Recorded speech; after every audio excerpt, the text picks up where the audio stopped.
Welcome to the show. My name is Charlton with Big C. This is Charlton and Big C Sports coming to you worldwide on the Big C Sports Network, on the #1 network in the United States of America. And Big C Sports has been voted the #1 sports show in the universe, according to Big C. And them good old boys down south, I want to say, being bonitos to all of our listeners in Latin America, also across the pond in London, England, as well as Paris, France, of course. You good old boys in Canada, we love you in Africa, the Big C tribe. But there's no one we love more than the good old boys down south in the land of the free and the home of the brave on a beautiful April the 28th, 2020, Grande Deportes, Big C. How's it going for you good old boys down south? Charlton, another beautiful day down here in the south. I want to send all my thanks and appreciation to all those frontline healthcare workers who are out there fighting the battle every day here in America against coronavirus. They are doing a fabulous job. I want to say today's show is sponsored by your Northern California Cadillac dealers, home of the all-new Cadillac Escalade, the standard of the world. And when you go by and test drive yours, tell them Charlton and Big C sent you, as well as a fleet of Cadillac cars. Big C Sports is also powered by Google and Alexa. Just say Google or Alexa, play Big C Sports Podcast. You will hear from our sponsors. You will hear Welcome to the Show. I will introduce Big C as the Mystic from 3,000 miles away, and he'll do his thing, and I really appreciate the way things are growing with Big C Sports. You can follow Big C Sports on Xfinity, Comcast TV, Roku TV, Apple TV, Amazon Fire TV, and a lot of smart TVs all over the universe. Really appreciate that. Man, everybody's still pausing. Some people are getting off the pause, Big C, but it's all fair in love and war. I want to make sure that we always take care of our veterans, giving out the Veterans Crisis Hotline. They are experienced in helping veterans and their loved ones, and a lot of people could use that help today. Big C, why is that so important to you? Well, Charlton, we think about the number of our veterans that are homeless and destitute, living on the streets, and unfortunately suicide has been taking some 19 veterans a day in America. Wow. And it's just a horrific rate of loss of life. And we have to find a way to stem the tide of that and also help out our veterans during this pandemic. I know they talk about, how do you have social distancing? How do you wash your hands when your home is the sidewalk, Charlton, and you don't have a place to shelter from other people? So we have to find a way to get some assistance for the veterans as well as other Americans. Yeah, that's very true. I mean, it's so important. That's why we give the number out, 800-273-8255, 800-273-8255, or you can text 838-255. That's 838-255. If you're online, go to veteranscrisisline.net. That's veteranscrisisline.net, and you can get some help. Really appreciate giving up that information. Big C also very happy to be affiliated with Valley Homes Weekly TV on Dish TV, DirecTV, AT&T Uverse, TV 53, home of the San Francisco Giants. When we get baseball back, just tell them Big C sent you. The goal is simple: recruit 100 real estate brokers, put their property listings on TV just like McDonald's does it. Car dealerships do it, sporting events do it, and you can watch TV work for your real estate. 800-772-8624. That's 800-772-8624.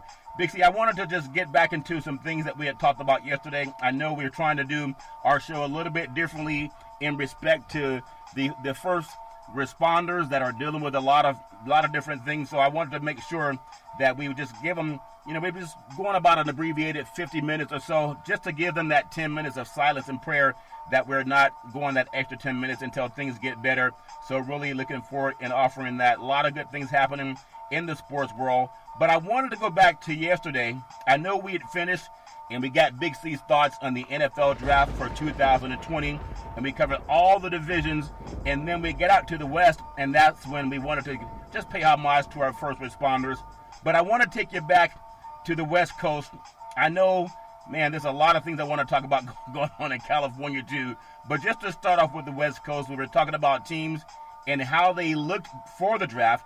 The LA Rams, they may have more pressure than anyone, because they're building that $4 billion stadium, whatever it is, that Kroenke's money is put up, Big C. And I want to make sure that we do what we can to make sure that we talk about, did they do the right thing in the draft? Just give me Big C's thoughts on what happened with the LA Rams yesterday, or over the weekend. Well, I mean, the stadium has nothing to do with what a team does as far as the draft. You draft for needs. You try to fill holes. They lost their top running back in Todd Gurley. They picked up another running back in the second round. You know, they lost Brandon Cooks, one of their receivers. They also lost Dante Fowler, a defensive end. There's a lot of holes with the Los Angeles Rams. You know, Talib may not return. Peters may not return in the secondary. So, well, when you look at this team is led by Jared Goff at quarterback. Yeah. And, you know, one of the things you look at in the draft is like, how many players are you going to get that you can plug and play? Yeah. And that's a difficult thing for many teams every year. You know, you hope to get 2 players that you can plug and play every year in the draft. If you're really lucky, you're going to get 3. Yeah. But the Los Angeles Rams, I don't know if they really improved their positioning in the West because the West is so solid. I think they're still padded number 3 in the West. Do you still, when you see you have Wilson for Seattle, Garoppolo for San Francisco, and then you have Murray for Arizona, the thing I noticed about all those quarterbacks, they're all mobile. I'm not saying Garoppolo's mobile, but I think he might be a little bit more mobile than Goff. Goff might be the second highest paid quarterback in the NFC West. But are you sold on him? Would you feel comfortable taking him into the next 5 years, Big C? Your thoughts?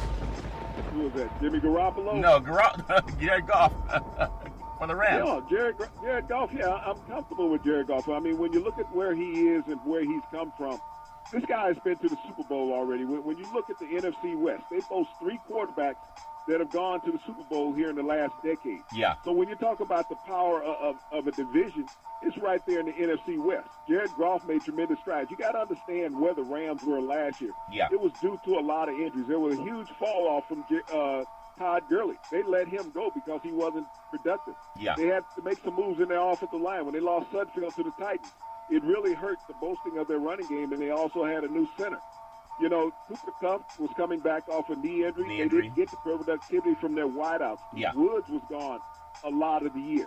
But if you look at the latter part of the season and what Jared Goff did with the Rams, he really kept that offense going. And if they had had the expanded playoffs that they're talking about moving to in the next season, the Rams would have made the playoffs. Yeah, I mean, it's a tough division, though. You know, Seattle's tough, especially on the road. The 49ers, man, they were tough also last year. It's ironic how they lost a couple of games. You know, when they were in San Francisco at home, they lost at home to Atlanta on the last play, and then they lost to Seattle in overtime. So they lost 2 of their 3 losses came at home in the regular season last year. So I want to go up Highway 5, Big C, over here in the Bay Area, Northern California, if we get football back. They're looking for another golden nugget to put on the hand. They got 5 world championships, looking for 6. But last year, if we get rid of the last 7 minutes of Super Bowl 54, the 49ers would have won that championship. But the league made them play the whole game. Sometimes people don't think that's fair, Big C, especially in Northern California. What do you see in Jimmy G? Let's just compare quarterbacks. You look at Jimmy G, you look at Jared Goff. They've both been to the Super Bowl the last 2 years, and both of them had poor performances. Jimmy G played okay in the first half, but when it counted, he closed his eyes, Big C. Your thoughts? Well, I mean, you just take a couple of plays out of that game. He had a phenomenal game, realistically, as a quarterback. Here's a guy in the Super Bowl that completed 75% of his passes. That's no slouch. Yeah. Jimmy Garoppolo, you got to look at the strides that he made in his 3rd year with the San Francisco 49ers. Made huge strides. His first full season as a starter, you go 13-3. I don't know many NFL teams that want to turn that down. Yeah. And you got to look at what Kyle Shanahan did by developing that running game there to aid him along. So Jimmy Garoppolo wasn't put in many bad situations. You also got to look at when those 49ers lost those games, I don't think that he was playing defense in any of those games. No. So a lot of people want to, throw shade at Jimmy Garoppolo, but you got to give that young man a lot of praise for being in his first full season as an NFL starter, going 13-3 as a starter. Last time we saw that, Dak Prescott did that, 13-3 as a starter in his first full year. Yeah. But Jimmy Garoppolo got his team to the Super Bowl. There's only going to be one winner. He just happened to be playing against the best team, the best quarterback in the NFL at that time. Yeah. But if he could continue to make the strides that he made, and then when you look at what the San Francisco 49ers did in free agency, as well as in the draft, they got 2 starters in the first round in the draft. Yeah. They got the defensive tackle out of South Carolina and the wide receiver out of Arizona State. Yeah. Both of those guys are going to be plug-and-play players. So when you think about what John Lynch has done already as a general manager in San Francisco, I mean, he's done Hall of Fame work Yeah. in just a couple years in San Francisco. Then they also pick up Trent Williams from the Washington Redskins just the other day. Yeah. You know, you get Staley retiring and you plug in an offensive tackle that's been a 7-time All-Pro. So the 49ers only got better, and they were 13-3 last year. Yeah, that defensive tackle, Javon Kinlaw, and then the rookie, Brandon Ayuk out of Arizona State. I think it's going to be dynamic. But, you know, when you lose, it's always the quarterback's fault. When you win, it's always the quarterback's responsibility. They always do that. I want to go even further up north, almost to our friends in Canada, Big C. They got to make a pit stop in Seattle, Washington, home of the 12th man, Seattle Seahawks. They signed veterans Bruce Irvin and then Benson Mayowa, and also they drafted Darrell Taylor second round and Alton Robinson in the 5th round. But it don't matter who they draft. Ever since they had, you like that? You like that? You mad, bro? Which one was it? You mad? You like that? You mad, bro? I think it was you mad, bro, when Sherman was asking Tom Brady, are you mad, bro? And now both guys have moved on to teams. But the Legion of Boom is no longer there. And as much as I love watching Russell Wilson play, and I know as a defensive guy, you must have hated playing against guys like that, they can't expect him to keep leading or at least having half of the team's rushing yards. That just doesn't fly well as you get older legs, Big C. Your thoughts? Well, what happened with them last year, you know, they had a back-to-back 1,000-yard rusher in the backfield, but injuries plagued their running game. When you lose your 3 top running backs going into the playoffs, Charlton, that doesn't boast well for anybody, and that's the position that Seattle was in last year. But they also got to keep their offensive line healthy. They lost one of their offensive guards. DJ Fluker just signed with Baltimore. So they got to rebuild their offensive line. Offensive tackle Brown was hurt last year, so Russell Wilson wasn't getting the protection. DJ Metcalf came on late in the year, their 2nd-round draft pick at wide receiver, which was a big plus for their offense. Yeah. Their tight end game, they signed Olsen, who should really bolster the tight end game for the Seattle this year. But they got to get some stops on defense. You know, they've lost Clowney, the defensive end, who was a big disruptor last year. Yeah. Their secondary, they got to get better play out of. I know they drafted a linebacker in the 1st round to go along with Bobby Wagner, but Russell Wilson is probably the most valuable player in the NFC as far as what he has done for his team since he's been in the league. He's been the most consistent winning quarterback in the NFL. He's never had a losing season, and I don't expect one to come along anytime soon. No, he's been absolutely amazing. But I want to ask you this question also. I know before we get into Arizona, I still want to ask you when it comes to Seattle, and we know that Gurley obviously was banged up, and they didn't even tell us that for the Super Bowl, but a lot of people knew. They kept saying, why won't they run Todd Gurley if he's healthy? Coach kept saying, oh, he's fine. Okay, but maybe you don't want to tell the person you're selling a used car to that the check engine light came on. But if you look at Wilson, and we know that, in my opinion, Green Bay did the right thing and going after Jordan Love. I want to ask you about that later. But there's no backup plans for Wilson, or is that still about 2 years out, especially because he runs the ball so much? Big C, your thoughts? Well, what is a backup plan for a quarterback? I don't think any team goes into a season saying, okay, we got to have a contingency plan at quarterback. They do have a backup. Geno Smith is the backup quarterback in Seattle, former 2nd-round pick of the Jets out of West Virginia. Yeah. And he's very capable of running that offense. But when you look at what Russell Wilson does, you have to understand that quarterbacks now have longevity in the NFL because you can't hit the quarterback. Yeah. And so you don't have to worry about, like in the 70s, going out there or in the 80s having your quarterback taken out because, you know, you could not protect him. It's right. a big penalty now. Yeah. So what Russell Wilson does, he's very savvy in his movement in the pocket and protecting of his body. He's never had an injury in the NFL, and you don't hope that on anybody, right. Charlton. But Russell Wilson is a guy who you can pencil in every Sunday. Yeah, I think sometime when I see him slide, I keep going back to the fact that he played baseball, so you learn how to hit the ground a little bit differently and avoid a lot of the punishment. But I still like Seattle. They're always, especially at home, but that's where they had a hard time winning last year, was at home. It wasn't the fact that they were having a hard time winning on the road. So it's a tough division. I want to still take it to the league with maybe the nouveau riche Russell Wilson. And when you think about what you have in the Arizona Cardinals, and they had the first pick last year in Kyler Murray. Now contrasting that to the first pick this year in Joe Burrow, so Oklahoma and LSU. They didn't really do a lot in Arizona, but this was a team. They pushed Seattle. In fact, they beat them last year, and they had San Francisco on the rope. They're almost like a couple of games away from being a wild card team, Big C. Your thoughts? Well, when you look at Kyler Murray, he was the best second-half quarterback in the NFL last year. Yeah. It took the offense some time to get on track, understanding what they were doing. They gave him a great weapon in DeAndre Hopkins in the offseason. Charlton, they had a couple solid draft picks, offensive linemen to help shore that up for him to give him more protection. But you're going to see leaps and bounds growth from Kyler Murray. When you look at the AFC West, you're probably looking at the strongest division in the NFC. I know a lot of people say the NFC South, but the AFC West, where you have the reigning, Super Bowl team out of the 49ers, and you have the previous Super Bowl team out of the Rams, it's going to be hard to beat that division. Yeah. But Kyler Murray will make some growth in his maturation this year. Arizona needs some help on defense, and that's where they have to shore it up, because you put the ball in his hands, he's magic. He can make things happen. And I think this year he's going to come in with a lot of confidence. Last year you get a lot of those rookie jitters, and he played with that because all the pressure was put on him. But now that he has more offensive weapons with Drake and Hopkins, this guy will get off to a fast start this year. And it is amazing that NFC West, over the last 15 years, you have the Cardinals have played in the Super Bowl, the 49ers have played, the Rams have played, and the Seahawks have played. So people don't think of that as the toughest division in football. And again, some of those guys aren't playing anymore, but they have had every team at least enter the Super Bowl from the NFC West.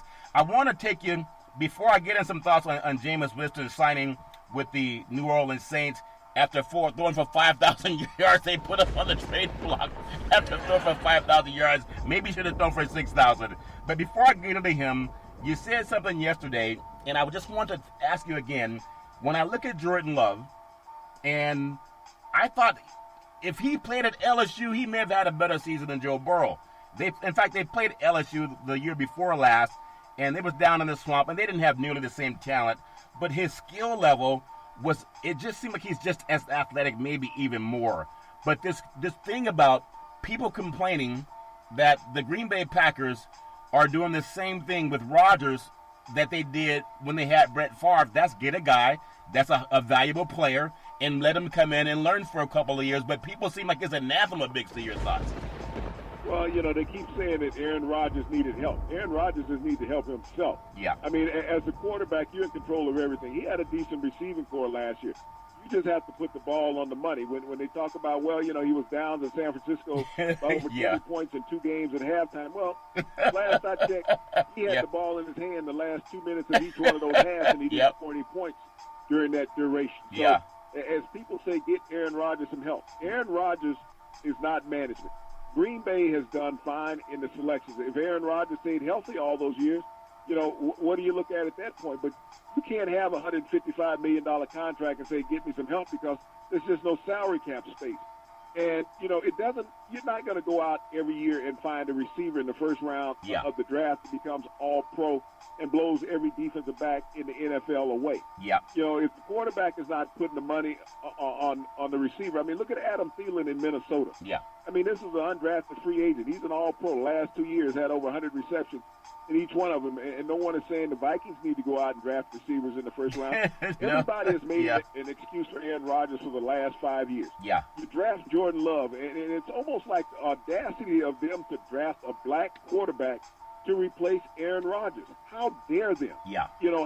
Why couldn't they wait on a young white quarterback coming out of college, not a black guy in Green Bay, to replace Aaron Rodgers? You never know what Aaron Rodgers' health is going to be. He's been hurt the last couple of years. And this is the reason why you draft a guy that you can prepare him. Yeah. Just like when they drafted Aaron Rodgers when Brett Favre was there. Everybody said, Brett Favre, how are you going to replace Brett Favre? Yeah. Thing called age. Yep. Catches up with everybody. Yeah. And it's going to catch up with Aaron Rodgers. He won't be replaced this year. Might not even be replaced next year. But he won't play more than 3 more years in Green Bay before he has to find another zip code to be in. Yeah, the Steelers had Joe Gilliam that was back at that Terry Bradshaw. You look at Tom Brady, how he was a backup and he came in because of an injury. And Bledsoe took him to the Super Bowl too, and they got beaten by Green Bay. So they knew what they were doing in that situation. Look at Joe Montana and Steve Young. I still remember when Steve Young came to the 49ers, there wasn't this, I can't believe they're trying to replace Joe. They just brought a guy in that had the chance to play, and they were able to groom him. He had more success under Seifert than he did under when Walsh was out there, obviously. But Joe Montana, he was a prodigal guy. He had the 4 Super Bowl championships. Rodgers only has 1. And I still think the Bay Area crowd, maybe I'm forgetting it, but I think they were more open to saying, hey, they have a guy that's in the waiting blocks just in case we need him. Big C, your thoughts? Well, I mean, it's true. When they brought in Steve Young out in San Francisco, the clock started ticking on Joe Montana. Yeah. Because they saw a change in the tide of the NFL. They saw the mobility of quarterbacks being more of what you should use. And I'll take Jordan Love, and I'll go back to when the Philadelphia Eagles drafted Randall Cunningham. Yeah. Out of UNLV. Yeah. And Ron Jaworski was the quarterback. Yep. And he was the first quarterback taken in the draft that year, and he was in the second round. And everybody like, wow, the audacity of them to draft Randall Cunningham, and you have Ron Jaworski here, who has taken the Eagles to a Super Bowl and lost to the Raiders. But they also knew that Father Time was showing up in Philadelphia. Yeah. And Ron Jaworski just wasn't the quarterback that he had been in the past. They eventually shipped him to the Rams, and his career ended abruptly there. Yeah. But the Eagles also knew they needed to build for the future, so they drafted Randall Cunningham, a more mobile quarterback, more athletic quarterback. Yep. And he took them to the playoffs on several occasions. And he even took the Vikings to within one game of the Super Bowl when he went to Minnesota. Yeah. But this is what you do. When you look at the draft, and I believe it's like 255 players drafted every year by the NFL in the draft. Yeah. Every one of those players that are drafted to replace somebody. When Joe Burrow was drafted number 1 overall, he was drafted to take the place of Andy Dalton, who's been a starter for the past several years in Cincinnati, taking them to multiple playoff appearances. Yeah. That was expected. When Chase Young was drafted number 2, he was drafted to replace somebody in Washington on the defensive line. Yeah. So every player that's drafted, regardless of the position, you are drafted to take the place of somebody else. And so we only got the cry of black quarterbacks being drafted behind white quarterbacks, just like Jalen Hurts in Philadelphia. Yeah. Everybody like, wow, they just gave Carson Wentz $120 million. Yeah, but Carson Wentz has, in 6 playoff appearances since he's been a member of the Philadelphia Eagles, has never taken a fourth quarter snap. Wow. So you think the Philadelphia Eagles are not thinking, if we need somebody who's capable of taking a fourth quarter snap, this is the reason why we're taking Jalen Hurts. Not only can he take a fourth quarter snap, but he's a multifaceted quarterback. He's not just one-dimensional. Yeah. So we're looking at upgrading the position. Even though we don't need to replace Wentz, we're looking at to upgrade the backup of the position. I think that makes a lot of sense. You don't wait until you're depleted before you replenish. Danny White, I remember when he came out of college, I believe he went to Arizona State. Roger Staubach was the guy throwing touchdowns in the Super Bowl. And who was the guy that dropped the pass against the Steelers down in the Orange Bowl? I think it's Jackie Smith. I think it was. But Danny White was on the sideline, too. So teams that have won in the past, it's just proven they don't go to the cupboard bare. They always have a spare tire. They have a guy that's right there ready to learn. And I think the Eagles just made their team better this year than they were last. They know Carson's probably not going to make it through the whole season if he's who he's been the last several seasons. Big C from college all the way to pro. And when you bring Hurts in, you got a guy that can run and pass. And I think they learned that from a guy by the name of Lamar Jackson, also Patrick Mahomes. So I don't think that's a bad thing at all. I want to get your thoughts on this. Is my feeling. I think going forward, Jameis Winston would be a better choice for the Tampa Bay Buccaneers than Tom Brady. At best, you're going to get 1.5 years out of Brady. He's not playing against those friendly defensive coordinators that they want to touch him the way they did Broadway Joe when he got a little bit too old. So they played with respect for Tom Brady. They're not going to have that same respect when they go down south in a different division. Those guys don't know him. But I think Winston has more years in the tank than Brady. With Brady, they don't have a run-pass option. They got to hope that he can get the ball downfield. And when he can't, they're going to say, well, it's the receivers that can't get open. Big C, your thoughts? Well, I look at Brady in his offense, and I think he hit a gold mine. If you look at Brady's career in New England, he never had an all-pro receiver realistically other than Randy Moss. Yeah. That was on the outside. I mean, yes, he's had the slot receivers in Welker and Edelman. Yeah. But we're talking about a guy on the edge who can get down the field. When he had that guy, you saw with Moss, 23 touchdowns. Now you go in with Godwin. Now you go in with Evans, 2 perennial All-Pros. One last year, 1,500 yards. The other one, 1,200 yards. Yeah. And you're giving him Tom Brady, a guy who is more judicious with the football, who is not willing to throw it to the secondary. And that was Jameis Winston's problem. If he had to throw 30 interceptions, he may have thrown, for 6,000 yards. Yeah, yeah. But when you look at him in comparison, you also bring in a tight end that's a safety net for him. Yeah. He doesn't have to utilize Rob Gronkowski as his number 1 receiver. Yeah. He picked up a running back that's going to help him. Tom Brady is so savvy, he can plug and play at any system. when you look at the NFL, it's about winning now. Yeah. It's not about sitting around waiting for 5 years down the road in a developmental process. It's about now, because if you're a coach and you're waiting 5 years down the road and you haven't won, that means you're unemployed. Yeah. You're going to be looking for a new job. Bruce Arians had Jameis Winston. Yeah. Jameis Winston was just impatient with the football. I don't know if he didn't recognize things or whatever, but he couldn't see, Big equal C. in throwing the ball to a cornerback as well as he was to a wide receiver. Yeah. If you're the Tampa Bay Buccaneers and you eliminate 15 of those interceptions, that means you're going to get at least 3 more wins. That puts you in the double-digit win category. That's what they're looking at. So if Tampa Bay ends up winning 10, 11, 12 games this year, that's a win-win for everybody, because that's what every organization is going to look at. Yeah. Tom Brady, you're going to get out of him what you need, because you can no longer hit quarterbacks in the NFL. So that adds time to his career. That gives him 2 solid years, and that's what he signed for. He figured that he can get there to the promised land in 2 years. He's competing against Drew Brees. Yep. He's competing against Teddy Bridgewater and Matt Ryan in Atlanta. Yeah. So when you look at the quarterbacks in that division that he's in, all of those teams have playoff caliber quarterbacks. Yeah. So it's about not having a bad weekend. Well, let me just get your thoughts. Number 1 overall draft pick in 2015 NFL draft. You think about Winston. He had the LASIK eye surgery. I know a lot of guys, sometimes if I don't put my contacts in, I can't see either. So I put them in, and I can see better. So I'm just going to say he gets the benefit of the doubt for that. But he passed for 5,109 yards in 2019. He became the first quarterback in league history to throw for at least 30 touchdowns and then 30 interceptions. But I'm going to blame half of those interceptions on not having not being able to see, and that's a real issue. That's why men wear glasses. You got millions of dollars in your pocket, Yeah. and you can't see. This is one of the reasons why I said Jameis Winston always needed to get out of the state of Florida. Yeah. Because instead of going to an optometrist, he was going hanging out with his boys. That's so funny. if he's going to throw 30 interceptions because he can't see, you're supposed to be a professional athlete, working every day to be better at your craft. Yeah. But if your craft doesn't mean that much to you, that you can't see and you're not making it be known, I mean, how long does it take to get LASIK surgery? 2 hours? Yeah. He didn't have 2 hours on an off day to go in and get LASIK surgery over the past 5 off seasons, Charlton. That's funny. That shows me a lack of professionalism. I really think that's funny, but it's true. You got a few $1 million, go down and get some LASIK. In fact, they might have made a house call with this kind of money too, Big C. We're going to take what's called the Big C timeout. And also the Big C pause. Anybody, if you can't see, go get some LASIK surgery. We'll be back in just a moment, Big C.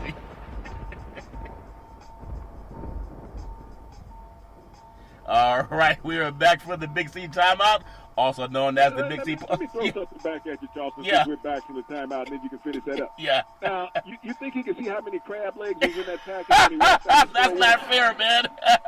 You know, athletes, they always give them stuff free. He didn't know he wasn't supposed to get he thought it was a free hookup. You know how they do for athletes, Big C. He couldn't see where he was, so I did want to defend him on that, Big C.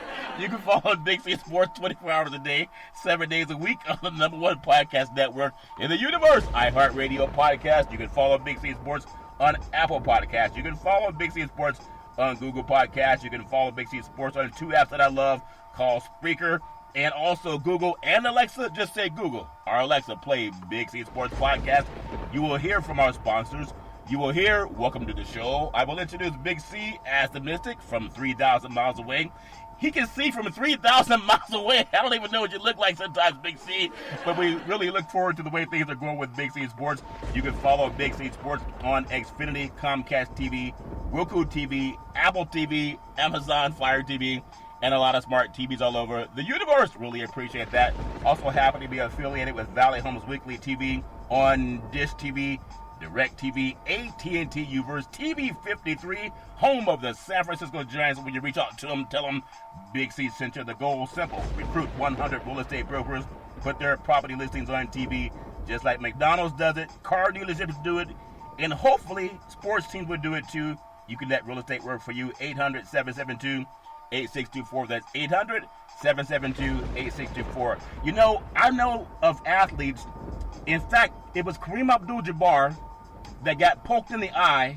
I think it was they were playing Houston in college, and that hurt his vision, and he started wearing goggles. I know we're being funny about it, but there's a reason men wear glasses. There's a reason men get LASIK surgery or contact lenses, And I believe that may improve his eyesight and his ability to be more accurate. But you're right, he could have gotten. Why didn't he get the LASIK surgery done, Big C? Your thoughts? Like I said, he didn't want to pay for it. He Yeah. could go in and get it for free. So Yeah. he bypassed it for 5 years, and by doing that, it cost him $100 million. Yeah, that's a very expensive pair of spectacles, Big C. I want to also get your thoughts because now he's in the same division. It's amazing how sometimes the universe will make things line up for you. He's going to be in the same division, the same conference now with Tom Brady. I know they'll work in a game where they can have a couple of series with Jameis Winston, especially on the goal line where they have a run-pass option. Wouldn't that be amazing if Winston comes back and leads a comeback and the Saints knock off the Tampa Bay Buccaneers? Big C, your thoughts?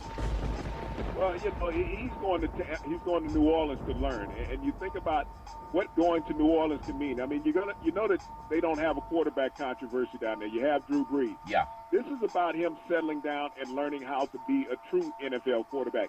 Yes, he spent 5 years as a starter, but did he learn how to be a true NFL quarterback? Yeah. And I think that's what Jameis Winston was lacking, the dedication to the game. Yeah. Now he's going to be in a quarterback room with Drew Brees, with Peyton, the Yeah. head coach. Yeah. Think about what that did for Teddy Bridgewater. Oh, It yeah. got Teddy Bridgewater A $60 starting million job. going down, sitting up, backing up Drew Brees. Yeah. Learning how to play. When he was called upon to go in and run that offense, he goes 5-0 as a starter. He didn't throw the interceptions that Jameis was throwing. Yeah. But he understood how to function with the players that were around him in a critical situation. Yeah. And so that's what Jameis is looking to do, to go down to New Orleans and learn, sit back and evolve as a quarterback. You can learn so much because he was thrust in as a rookie. Yeah. He never really had a chance to sit back and just watch the game evolve in front of it. Now he has that opportunity to sit there with Drew Brees, to see what Drew Brees is seeing, to Yeah. understand how to break down film properly, not to be boastful and bullheaded, to be a little more subordinate Yep. and take it in. And I think he will grow expeditiously this year with the New Orleans Saints. I want to ask you, before I ask you about Taysom Hill, I know he's going to spend some time with Winston behind the great Drew Brees. What are we going to see with Cam Newton? You just said something. Men got to park their egos. They just have to, especially I won't even say the color thing, but we know that's part of it too. Cam Newton, I know he came off the injury, but his injury was not as bad as Big Ben's injury. Big Ben's back in the saddle again. Are we going to see Cam Newton? He's not going to be a backup because I think it's ego to say, hey, I'm not being anybody's backup. But is there a team that could still utilize him? I thought he would have done great in Chicago with their defense, Big C. Your thoughts? Well, Chicago didn't reach out to him. They brought in Nick Foles. They're not going to exercise the fifth-year option on Mitch Trubisky. What I look at with Cam Newton, I like the New England Patriots. I like the Pittsburgh Steelers. Yeah. But Cam Newton, I don't see him being signed before training camp whenever it starts because no one has been able to get a medical check on Cam Newton. Yeah. Yes, he's posting videos out, but Cam Newton has been his worst own enemy over the past couple of years. Yeah. Instead of him sitting back like Andrew Luck did and getting healthy, he was pressing to go out there and play. His ego would not let him sit down and get his body healthy. And so that's part of what Cam Newton has to do. It's as much political with Cam as Yeah. it is whether Cam can play or not. Yeah. A lot of people didn't appreciate Cam's attitude, especially in his post-press conferences and all those things The Super Bowl throughout loss. the years. And so that has a lot to play into it. This is the reason why you don't see a lot of black head coaches, in the NFL, because they want somebody who looks, acts, and thinks like them. Yeah. Cam Newton is his own guy, and he's out there more in a fashion faux pas than he was representing himself as a football player. Yeah. And a lot of, that sets off a lot of owners in the NFL. They want a guy who is going to toe the line. When you look at the quarterbacks, when they're up there on the podium, they're representing the organization. They're the face, win or lose of the organization. Yeah. Cam Newton was being a face of Cam Newton. Yeah, maybe I think you're a little bit right on the flamboyancy, and maybe I think people held it against him too much when he did not dive on the ball in the Super Bowl. The guy who was writing the check, Yeah. it's not him holding it against him. It's him. Yeah. You have to appease the guy you're working for. Yeah. That's what it comes down to in the NFL. You have to appease the guy you're working for. As an individual, you're expendable. When you look at the number of quarterbacks who have gone through Yeah. the league in the last 10 years, you can't count them and you can't remember them. The number of quarterbacks that have been drafted and cut in the first couple of rounds in the NFL. I mean, it's just like with Colin Kaepernick.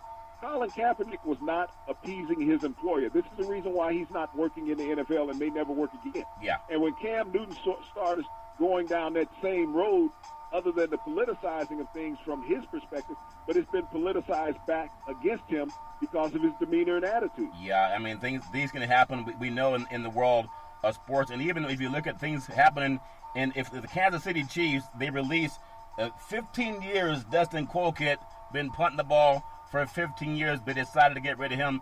It happens, though. We're always talking about quarterbacks, and there are times when your quarterback says, we need a better offensive line or a better run game, but oftentimes it starts with, do you have a punter that can get the ball and flip the field, getting someone pinned inside of the 10-yard line. And there's a lot of guys, when they can do that, it makes the quarterback look better because they're going to get on the field more and they're going to have a shorter distance to drive. I just want to take your thoughts on a couple of guys over the years, going back to Dave Jennings with the New York Giants. That's way back in 1974 to 1984. He also stayed in New York, played with the Jets from 85 to 1987. He was voted to 4 Pro Bowls, first-team All-Pro twice. He only averaged 41.2 yards a punt. That's high school stats, Big C. Your thoughts? Well, the punting evolution has changed over the years, what punters can do with the football. Not only that, the shoe design that has changed the kicking game over the years. There was a guy, his name was Ray Pelfrey. Yeah. Back in the about mid-'80s, who changed kicking in pro football. Yeah. He designed a shoe where the laces were on the side for the kickers, field goal kickers as well as the punters, so they had a smooth surface to kick the ball with. That changed the dynamics of kicking in pro football. And he also held a kicking camp where, guys would hire him and they would come in and work under his tutelage, and the game of kicking changed at that point. Yeah, it has, and it's about, you just think it's an extra 2 or 3 yards that makes you all-pro or not. I go out to San Francisco, Andy Lee with the 49ers from 2004 to 2014, and then the Browns from 2015, and then the Panthers in 2016 was voted to 3 Pro Bowls, first-team All-Pro 3 times. He averaged 46.3 yards a punt throughout his career, Big C. Your thoughts? Well, distance is one thing, but hang time is another. You can out-kick your coverage, and that has cost a lot of kickers in the NFL as they out-kick the coverage. I mean, to have a great distance on your punt, but it's about the hang time. Can the defenders get downfield and circle the wagons around that punt returner, Charlton? That is the key. So, I mean, yardage is crucial, but, hang time is number one. It is. Where the placement of the ball is. Yeah, and where the placement of the ball is, too. There's a guy by the name of Sammy Ball, played for the Redskins back in the day, 1937 to 1952. He was a 2-time NFL champion. He was voted to 6 Pro Bowls, first-team All-Pro 4 times. That good boy averaged 45 yards a punt, Big C, and he's enshrined in the NFL Hall of Fame, Big C. Your thoughts? Yeah, see, but back during the time when Sammy Ball was kicking the ball, you could cut block coming downfield. So when you look at the coverage team, Charlton, they could be clipped, they could be blocked low, below the waist, below the knees, and a lot of injuries occurred back in those days. The dynamics of the punt game has changed expeditiously over the years. Yeah. For the protection of players, you can't blindside a guy where you can ear hold him and knock him unconscious. Basically, back in those days, those safety guards have been put in now. Yeah, they've been put in now. There's 2 more I want to cover, and they just happen to be for the Raiders. Shane Lecter still doing his thing. He was with Oakland in 2000 and 2012, and then the Houston Texans 2013 to present. 7 Pro Bowls. First team All-Pro 6 times. He averaged 48 yards a punt throughout his career, Big C. He even averaged 51 yards a punt in 2009. That's incredible, Big C. Your thoughts? Well, he was a kicking machine during his days at Texas A&M, and then when the Raiders drafted him, he continued that on. I mean, and he was a crucial weapon for that organization for well over a decade, Charlton. And he was one of those guys who changed how the punting game was looked at. Yeah. Because not only did he have the distance, but he had the hang time. And you think about those troubling times with the Raiders, he was one of their key weapons. Yeah, I think it's amazing. I just want to cover 2 more, actually. There's a guy by the name of Yale Larry, way back in 1952 and 53 for the Detroit Lions. Walked away from the game, came back from 56 to 1964. He was a 3-time NFL champion, voted 9 Pro Bowls, first-team All-Pro 3 times, averaged 44.3 yards a punt. He's also wearing one of those yellow or mustard-colored jackets. Big C, your thoughts? Well, when you look at the punt game, it's about changing and flipping field position. Punters are a key weapon in today's game. Yeah. It's about eliminating and shortening the field for your offense. And so if you can pin a team down and put them in critical situations offensively, yep, where you limit what they can do offensively, that's what there is to do, to get you out of bad field position and flip the field for you. And, they're probably as important of a no-name person on the field, because if you're giving someone the ball inside the 10 as opposed to the 30, then your defense has a lot better chance.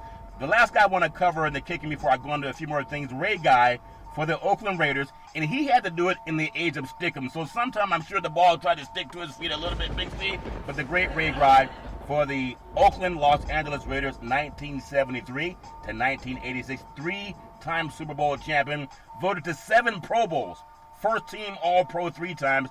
He averaged 42.4 yards a kick through his career. He's also in the Hall of Fame. So didn't have the strongest leg, but it seemed like he had a lot of hang time, which may not be the same as distance, but I thought the hang time helped a lot for the Raiders winning those games. Big C, your thoughts? Well, that's the reason why he was drafted, because of the hang time that he possessed. Just like Sammy Baugh, he was a multi-dimensional athlete. He also played quarterback at Southern Mississippi before being drafted by the Raiders, and he was always the Raiders' third-string quarterback when he was on the roster. But Ray Guy was the key of them winning part of those 3 Super Bowls, Charlton. Because of the hang time, he allowed the coverage team to be able to get downfield and pin back his opponents in bad field position. Yeah, I really loved that, watching the Silverback Black in the day growing up. Really made a lot of things. It was just a lot of things to be happy about. But I also want to get this thought when it comes to the LA Lakers and also the world of NBA. We know everybody's just itching to get. You ever have an itch on your back and you can't really scratch it, so you try to find a tree and you're rubbing your back up against the tree? People think, what's wrong with that dude? But if you got an itch, you got to scratch it sometime, especially one on your back that you can't reach. But you got crowds flocking to the beaches in Southern California, also on the East Coast, and now the Lakers are asking all the government officials, can they have workouts? They're talking like first May. And I know everybody has their own thoughts on coronavirus. Sometimes people think, it's just hyperbole on the news. But I know, and I want to ask your thoughts, because if the governor still says no practices yet, but if the teams can somehow get around and maybe sue the way some churches are sued, if someone happens to get, God forbid, it's already happened. If someone gets coronavirus while they're doing these team workouts, where the owners are not going to be there, but going to let the players in the gym, the owners won't be here, but the players will. Is that potential lawsuit down the road, or is it like, if you don't do what we say, we're going to fire you? Big C, your thoughts? Well, I don't know if it's a potential lawsuit down the road, Charlton, but stupidity is stupidity.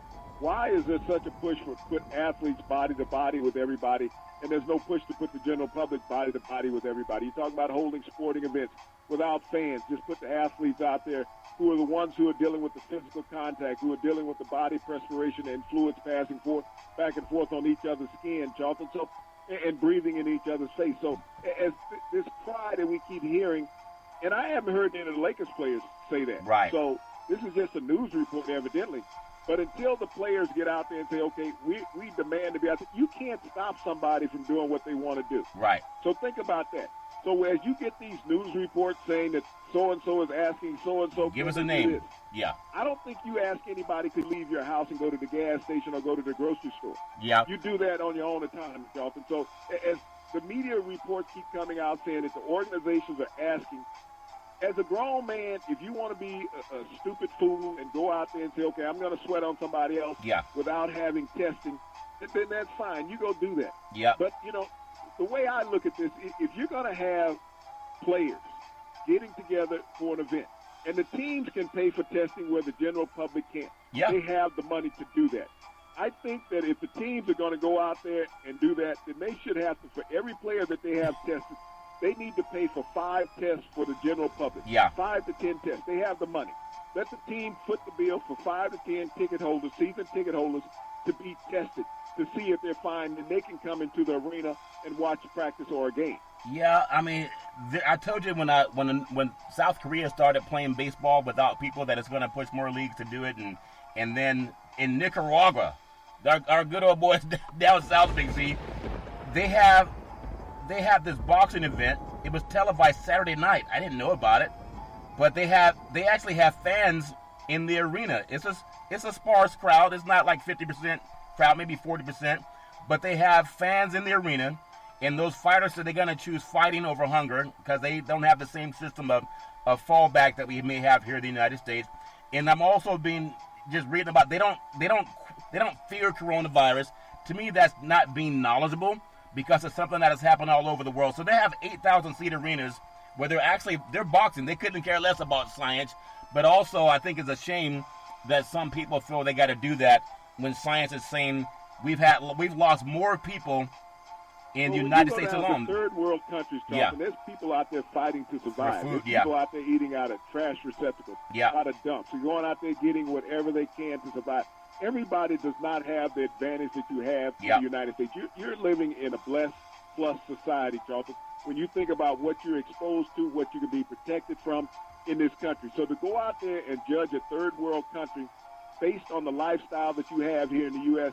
is completely wrong. Yes, the coronavirus is worldwide. Yeah. But everybody is not in the same lifestyle position that they can sit there and be selective about what they do. When people say, I have to do this to survive, I mean, it's still going on here in America when they talk about essential workers.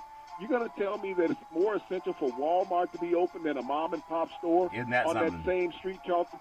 You know, when you look at local restaurants that have to close, but yet chain restaurants can be open. It's about selective who the government wants to be open. Yeah. That's what it comes down to. It's not about science. It's about selectivism. Yeah, that is true. I mean, you can always go to any grocery store. They're open. They just make you stand apart from each other. But there are times when they're telling other businesses not. Even in Madrid, Spain, soccer players in Spain, they're going to be allowed to resume individual training next week, putting the Spanish league back on track to restart sometime in June. And this is what I think is going to happen, just my opinion. I don't know if I'm right or wrong, but there's a time when people put guinea pigs out there, like the Tuskegee study that happened, back in the 30s, and for African Americans that didn't even finish until the 70s. That's amazing how long that went on, and people can Google what that was about. But in Spain, they're going to push sports out there. Major League Baseball wants to get it out there too. They're going to have this golf event, celebrities with Tiger Woods and Mickelson, and I think Brady and Manning and somebody else, Romo's going to join it too. But it's going to happen. They're just going to push it out there. And if someone gets ill, they'll say, hey, we have more testing kits now and a better way to treat it. Is that a good way to find out, or do you want to wait until we're absolutely 100% certain, Big C? Your thoughts? Well, if you're going to wait until it's absolutely 100% certain, then you're going to be waiting at least 2 years. This coronavirus pandemic is not going to go away, and it's not going to go anyway soon. It did not just occur in January. It's been on the books, and health organizations have known about it for more months than what they've led on to be, Charlton. And you think about the number of deaths, up to basically 59,000 in America, and you've only tested 4 million Americans out of 355 million Americans. We don't have the capacity to test in this country. This last week, I think the vice president said, well, they tested 200,000. 200,000. What state in America has 200,000 people? Right. You're talking about cities with multi-million people in them, and you're talking about, as a nation, you test 200,000 people over a week. So if you want to get to the crux of it, then you have to increase capacity. Until you increase capacity, this is just a talking game. Yeah. That's all this is just a talking game, because you're going to constantly put everybody in peril. And the reason why you don't increase capacity, because you don't want the numbers to be higher than what they are. Yeah. If the numbers are higher than what they are, how can you sell to anybody? We're going to open this country back up. When we're increasing the death rate by 5,000 a day, we're increasing the positive rate by 20,000 a day, or 100,000 a day, or even more, whatever it is, Charlton, because of capacity. If you don't tell people the total story, then they're going to go with what the good part of what the story is that you tell. Yeah. But if you're telling me 5 out of every 1,000 people that you test is coming up positive, then I'm leery about going to a sporting event. I'm leery about going anywhere. But as we look at society, they have never closed down America, and they will not close down America. When they say essential workers, the next thing that's going to be hitting this country and hitting this country real hard is the food supply chain. Yeah. When you start closing down these meat packing plants because people that are working in them are contaminated, and they're putting that contamination on the meat that they're putting in these packages, and that's going to be passed along to families, and you're going to see the rate rise even higher. So as far as education and all that, until you shut down something completely and clean it, it's never going to go away. So we're going to be stuck with it for a few years. That's why we got to always keep our heads in the book for science. Could you believe that COVID-19 has killed more Americans in a few months than the Vietnam War that lasted over 2 decades? Isn't that amazing? That's the same time that Donald Trump had 5 military draft deferments. He ran away from defending the country. He didn't want to fight Vietnam, and he used shin splints and the fact that he was going to college, and that's called white privilege. But now he says we're in a war now. Isn't it something? The war that he wants to call a war is a pandemic, not a war. They're two different things. See your thoughts. Well, he still doesn't want to fight to save America. Here it is when, he has and had opportunity, Charlton, to increase capacity, and he doesn't know how to function as a guy in charge. He thinks everything is a business transaction. He thinks that people are coming against him, trying to void his presidency, Charlton, instead of being concerned about the American citizen. You should always be concerned about the American citizen. You can follow Big C Sports 24 hours a day, 7 days a week on the #1 podcast network in the universe, iHeartRadio podcast. You can follow Big C Sports on Apple Podcasts. You can follow Big C Sports on Google Podcasts. You can follow Big C Sports on an app that I love called Spreaker.com. There's also Google or Alexa. Just say Google or Alexa, play Big C Sports Podcast. You will hear from our sponsors. You will hear Welcome to the Show. I will introduce Big C as the Mystic from 3,000 miles away, and he will do his thing. And I really appreciate the way things are growing with Big C Sports. You can follow Big C Sports on Xfinity, Comcast TV, Roku TV, Apple TV, Amazon TV, and a lot of smart TVs all over the universe. Really appreciate that. Also, I happen to be affiliated with Valley Homes Weekly TV on Dish TV, Direct TV, AT&T Uverse, TV 53, home of the San Francisco Giants. And when you go by, just tell them Big C sent you. The goal is simple: recruit 100 real estate brokers, put their property listings on TV just like McDonald's does it, car dealerships do it, sporting events do it, and so can TV work for real estate. 800-772-8624. That's 800-772-8624. In just a few minutes, Big C, if we look at how we're saying down in Nicaragua, they're fighting anyway. We also have in Spain, they're saying, hey, we want to get down there and kick the door into. Would you believe? Now, you're a good old boy down south. They're having a race that they're saying they still have it scheduled to pull off. It's called the Coca-Cola 600. They want it to take place May 24th in North Carolina. They want to do it without fans. So are they going to use driverless cars? Or does it make any sense, Big C? Your thoughts? Well, I guess when you look at a car, you look at social distancing, John. Yep. These drivers are going to be more than 6 feet from each other. But what about the pit crew when you get down there and you have to deal with a car when it's coming into the pit? Yeah. I mean, you're not going to shut down America. Sports is going to come back. Everything that makes money is going to come back in America. This is a nation of greed, and those who have the money have the power. Yeah. And those that are losing money don't want to lose their power, so they're going to make sure that they stay intact. And it's not about them sacrificing themselves. You're not going to see the owner of any of these events or entities participating physically in them. Yeah. They're going to put people out there to make them money, and if somebody gets sick, oh well, that, as they say, S happens. Well, Mike Pence was touring some hospitals. He had no mask. They're not even practicing their own protocol. All the doctors and the patients, that they're trying to shake hands, and they had masks. Mike Pence didn't wear a mask. It doesn't make any sense at all when our nation's leaders would not do what they're telling us to do to stay safe. Last story, Major League Baseball, they do have a heart for baseball, Big C. I think the way Tom Hanks said, there's no crying in baseball, Big C. Baseball is allowing the teams to issue refunds for games that were lost to coronavirus pandemic, and I believe it happened because they were being sued. But at least they're trying to do it the right thing by saying, we're not going to call it postponed anymore, meaning they can keep your money. They're going to issue refunds as opposed to making them fight for the money back. Big C, your thoughts? Well, Charlton, it always states that on the back of your ticket, if it's something beyond their control, they have to give the money back. And everybody's understood because of this pandemic, all sports leagues are going to get that back, whether it's collegiate, whether it's professional. That money is refundable, Charlton, because this is beyond the control of anybody. Yes, beyond the control. It's all up to Mother Nature doing his thing. Big C, back in the day. There's a man by the name of Drew Boudini Brown. He was known as Muhammad Ali's right-hand man, and he would always tell Ali, with all you got to use, how can you lose? Rumble, young man, rumble. Big C, what are you looking forward to in the sports universe?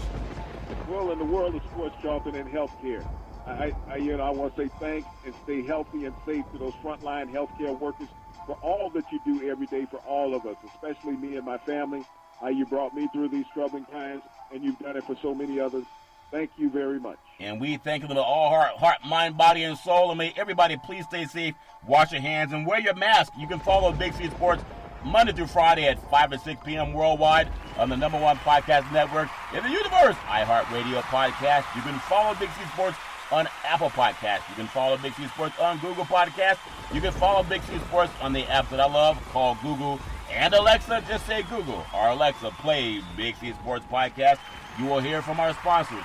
You will hear welcome to the show. I will introduce Big C, optimistic from 3,000 miles away, and he will do his thing, and I really appreciate the way things are going with Big C Sports. As we always tell you, that's never, ever an excuse for domestic violence. If you know any man or woman going through that garbage, please pick up the phone and call 911, because no man or woman should ever have to go through that garbage on their own. And as we always tell you on every Big C Sports show, we thank you, we appreciate you, and we hope that you have a super fantastic day.